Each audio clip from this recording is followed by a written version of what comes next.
Hello viewers, welcome to MBTV Weekly Property Roundup. We bring to you top 5 developments from Indian real estate space that's going to have a lasting impact on you as consumers. I'm Prasun Kumar, Marketing Head of Magicbricks, and with me is Jayashree Kurup, Senior Real Estate Journalist and Editor-in-Chief of MBTV. Welcome Jayashree. Thanks, Prasun. Let's hope all our viewers around the country and the world are safe.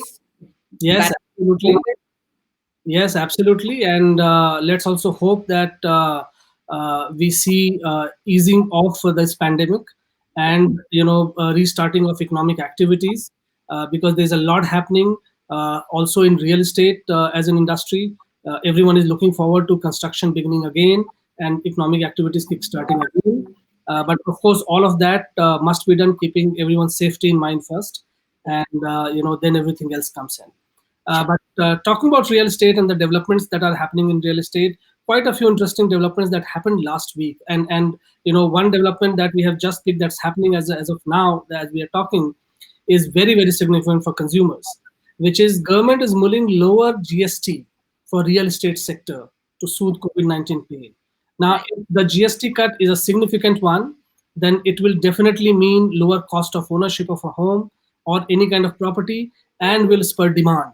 And this is something that is going to be very, very crucial going forward, isn't it? right.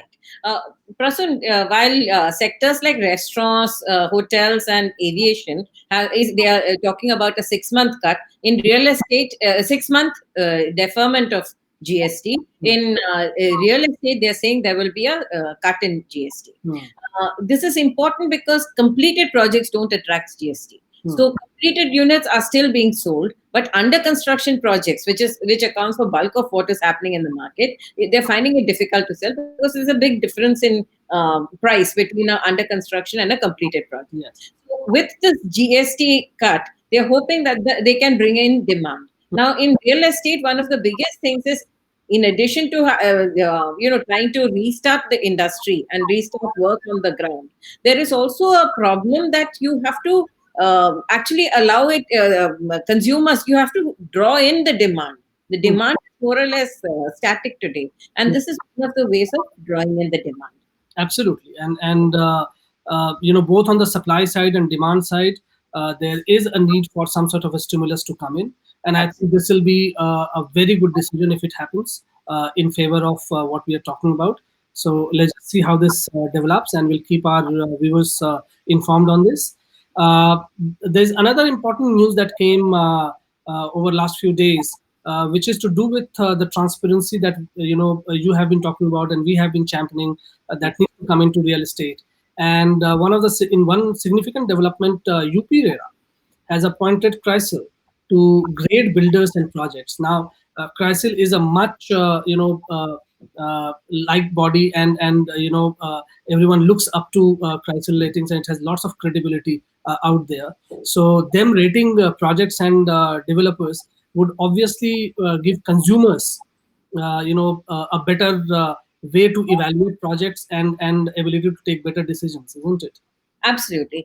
See, Prasun, like you said, we have been championing this for years now. The thing is that we have very credible rating agencies, CREDI, ICRA, CRISIL, and we have CARE, right? All of which have been rating real estate projects also. Yes. But till now, the real estate project rating was only if you, suppose you're a developer, you want the project rated or the developer rated, it would be rated. But if you didn't come up with it, suppose you got a weak score, it's up to you whether you want to display it or not. By getting a RERA authority sticking its neck out and saying, look, I'm going to get everything rated, every project on my website rated, that's a very positive move. And I hope that the rest of RERA is also picking this up. Today, every RERA authority chairman is meeting with the Ministry of Housing and Urban Development. And as we speak, there's a big meeting going on where they are trying to see how RERAs can step in and pick up. RERA means Real Estate Development, Regulation and Development. They're picking up the development aspect of it and seeing how they can develop the industry and help the industry in these difficult times. So it's a big move, and I think UP-RERA has to be commended for picking this up as a Absolutely. And this is a trend that they are starting, which I'm sure other eras would also be watching and taking forward. Staying with development, Jayashree, obviously, for development, construction needs to begin, and so a lot of decisions also have to be taken. Important decisions also have to be taken. But two important decisions that were taken last week. One was MMRDA, which is Mumbai Metropolitan Region Development Authority, has decided to restart work on the 9 metro lines from 22nd of April. Yeah. Now, how is this significant for consumers in Mumbai, and what can they expect? It's significant for two reasons. One, remember that Mumbai was already in a difficult situation. Everything was congested, and these metro lines are expected to actually ease the pressure on the suburban rail. And in a post-COVID situation where you are going to be looking at more social distancing and so on, anything that will free the consumer from being jam-packed into very overcrowded trains is going to be good for the city. And in Mumbai, being a linear city, the only way to travel has to be if you have mass rapid transit, and we've seen that. The second thing is that whenever there's a economic slowdown, every major government in the world, through various depressions, has always used construction to kickstart the economy, because real estate and construction has so many forward and backward linkages. I think about 29 industries are directly linked to it, and another, about 67 industries peripherally benefit from it. Yeah. So every rupee that comes into real estate and construction, 73 paise comes back into the economy in immediate ways. Yeah. So this is one way of also kickstarting our economy. Yes, absolutely, and which is why a lot of people are looking forward to construction and real estate to really kickstart this entire job creation cycle as well.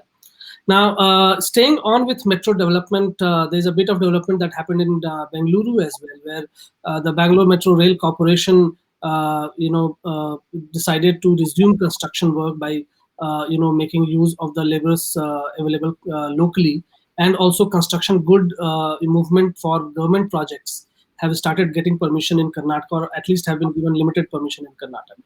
Right. So, again, you see similar trend emerging in other parts of the city as well? Yes, you see, everyone knows that you have to start construction. But the point is, it was a dichotomy. You've got laborers sitting idle who are being housed and clothed and fed in the labor sites. But at the same time, because there is a ban on construction, those laborers are not, you cannot use them. So I think in Karnataka, what they've said is two things. One is that you can use the labor, the Chief Secretary of Karnataka has said that the companies could use laborers available only locally. They are not promoting a lot of movement of labor, but if the labor is available on site, the metro rail can resume construction. To this, Prasun, they've also allowed that outside the city, and this is a story that I urge all our consumers to watch. Outside the city, there's a marginal lifting of lockdown of construction projects, and a few projects are going to get their sanctions to start building. Now, this is a story that our correspondent Priyanka Rachaya is following currently, and in a day or so, we should be out with that story. And that would be a very important development, because if the construction is allowed outside of city peripheries, then you are really seeing movement starting, at least from a construction point of view. Absolutely. Again, where labor is available. Yeah. They're not going to allow you to import labor from anywhere else because you don't want the social contact. Yeah. But and there are, you see, wherever construction starts, whether it's the metro sites or whether it's in peripheral Bengaluru, what will happen is this will create those POCs, those proofs of concept of how you can restart construction. How many laborers can actually be on a floor? What is the distance you have to maintain? What is the hygiene measures that you have to create? And these are important points that will matter for the entire construction industry in every state. No, absolutely. And I think some sort of a code, which is a safety code, should also be put in place as soon as possible, so that a lot of these construction activities can start as soon as possible. Sure. Yeah. So staying with this, while two parts of the country did see some sort of a movement, In Delhi NCR, we have seen complete construction ban till 3rd of May. And what is your sense? Is it likely going to be eased up? How it's going to pan out? You see, much of the construction that's happening in the Delhi NCR is in the Noida, Greater Noida region, and in Ghaziabad. Yeah. All of them are more or less in the red. The volume of COVID cases here are very high, and you don't want that. Just restarting construction means that those sites will be. Remember that if even one case of COVID comes up in a construction site, that site has to be shut down for 3 months Yeah. and sanitized. So you don't want to take one step forward, three steps backward. And I think the Delhi NCR, I don't see construction restarting so soon. If at all it starts, it will be most probably in Haryana, where about 85% of the labor is on the sites. Haryana made a very conscious effort to retain its labor, and I think they're running some buses where people who are staying in Haryana and want to go back to UP, a few people are going to be allowed. The migrants they are running buses to take them back. The rest of the labor, they have chosen to stay back in Haryana and continue working in the state. So, in fact, and there are much fewer cases in Haryana. Only two clusters, a couple of clusters like Mewat is there, Sona is there, and so on. So they don't think the spread is too great. So in the NCR, my sense is that Gurgaon or Dwarka Expressway may be the first ones where you will see construction starting. Okay. Okay. So that's important to watch.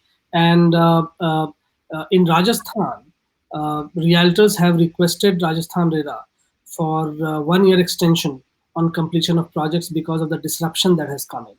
How do you see this scale of disruption really panning out one after another state? Because this is not something every state is looking at right now. But in Rajasthan, it does seem that realtors have faced a major hurdle there. How do you see this panning out? Actually, CREDI has been asking for this 1 year extension. Yeah. But right now, what has been given is a 3 month extension. But remember that work hasn't restarted yet. So we can't really talk about timelines.